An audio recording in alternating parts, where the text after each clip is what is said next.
नमस्कार आप सभी को। नेता कौन है?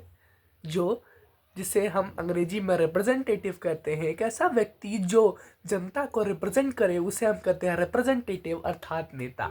आज के इस वीडियो में हम लोग एक नेता के बारे में ही बात करने वाले हैं जिनका नाम है श्री लाल बहादुर शास्त्री जी, जिनका जन्म 2 अक्टूबर सन 1904 में हुआ। 2 अक्टूबर को हम गांधी जयंती के रूप में जानते हैं, सभी जानते हैं, परंतु इस व्यक्ति के बारे में भी जानने का अधिकार आप सभी को है। इसलिए आज मैंने इस विषय का चयन किया है और आज लाल बहादुर शास्त्री जी के दैनिक जीवन से लेकर के उनके राजनीतिक जीवन को साथ लेकर के और उनकी मृत्यु तक भी साथ ही साथ इस वीडियो में बात करेंगे। चलिए शुरू करते हैं। 2 अक्टूबर सन 1904 में लाल बहादुर शास्त्री जी का जन्म हुआ। लाल बहादुर शास्त्री जी छोटे कद के नेता, परंतु उनकी जो सोच थी वो तो आसमानों से भी ऊंची थी। जय जवान जय किसान का नारा देने वाले लाल बहादुर शास्त्री जी अपनी सादगी के लिए जाने जाते थे। और किस तरीके से लाल बहादुर शास्त्री जी ने अपना पूरा जीवन देश हित में समर्पित किया है, आज की इस वीडियो में हम लोग बात करने वाले हैं। इस वीडियो में उन्हीं की सन 1950 में जो हमारे लाल बहादुर शास्त्री जी थे उनको रेलवे मिनिस्टर बनाया गया और वही हमारे देश के द्वितीय प्रधानमंत्री के रूप में भी चुने गए।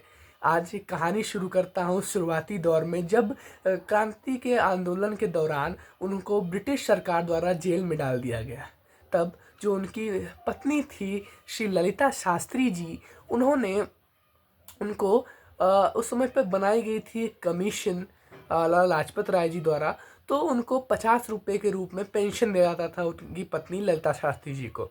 एक दिन जेल से ही लाल बहादुर शास्त्री जी ने अपनी पत्नी श्री ललिता शास्त्री जी को पत्र लिखा और उन्हें पूछा क्या 50 रुपये में घर का खर्चा चल जा रहा है। तो ललिता शास्त्री जी ने उनको वापस पत्र भेजा और उन्होंने उसमें लिखा कि जी 40 रुपये में तो घर चल जा रहा है और 10 रुपये बचा भी लेती हूँ उसी 50 रुपये में से। उसी समय श्री लाल बहादुर शास्त्री जी ने उस कमिटी को एक लेटर लिखा और बोला मेरा घर 40 रुपये में चल जा रहा है और मुझे 40 रुपये की मदद ही दी जाए। तो ऐसे थे हमारे श्री लाल बहादुर शास्त्री जी।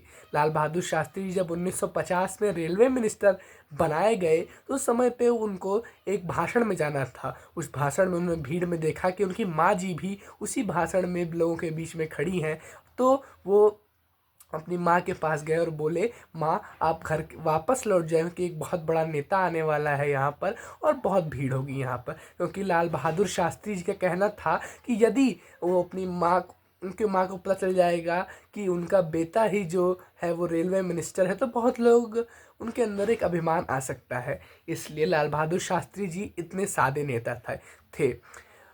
लाल बहादुर शास्त्री जी जैसा नेता ना तो भूतकाल में हुआ है ना भविष्य में है और मेरे हिसाब से कभी आने वाले समय में ना होगा कभी उनके जैसा नेता।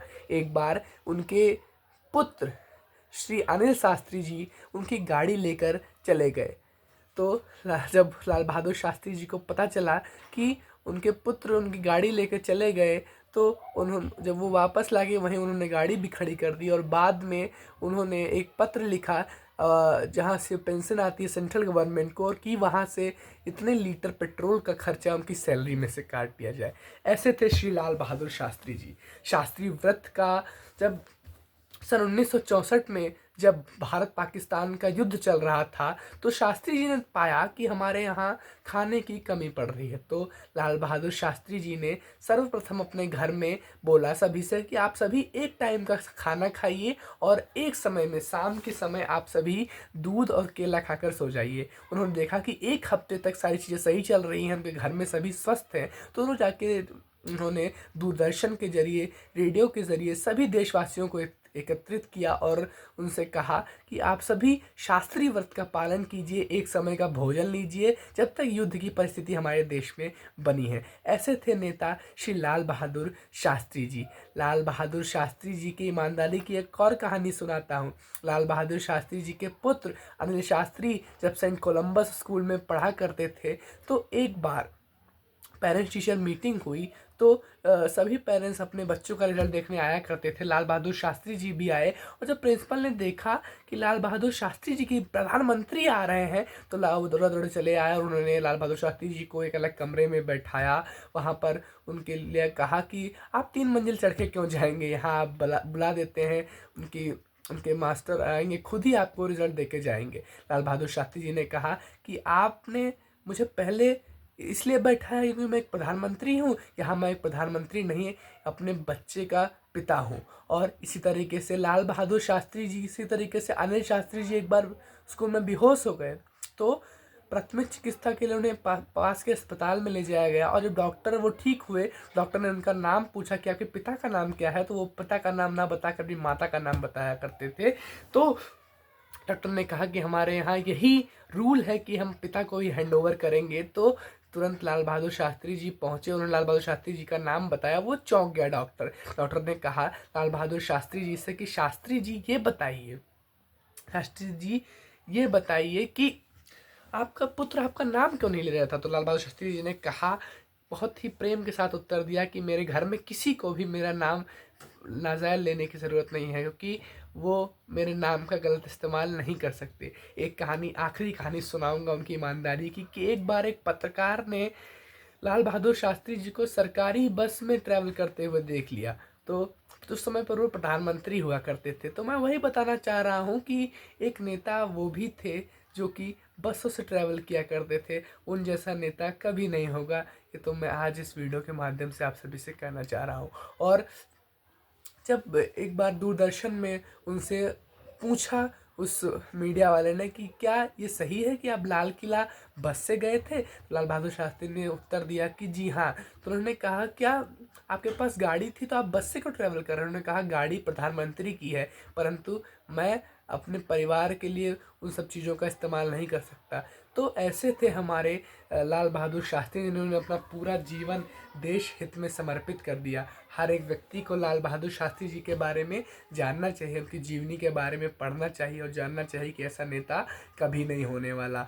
पर बात करेंगे उनकी मृत्यु के बारे में। ताशकंद थ्योरी ऐसी थ्योरी है जिसके बारे में हर एक व्यक्ति को जानना चाहिए और आवाज़ भी उठानी चाहिए हमें।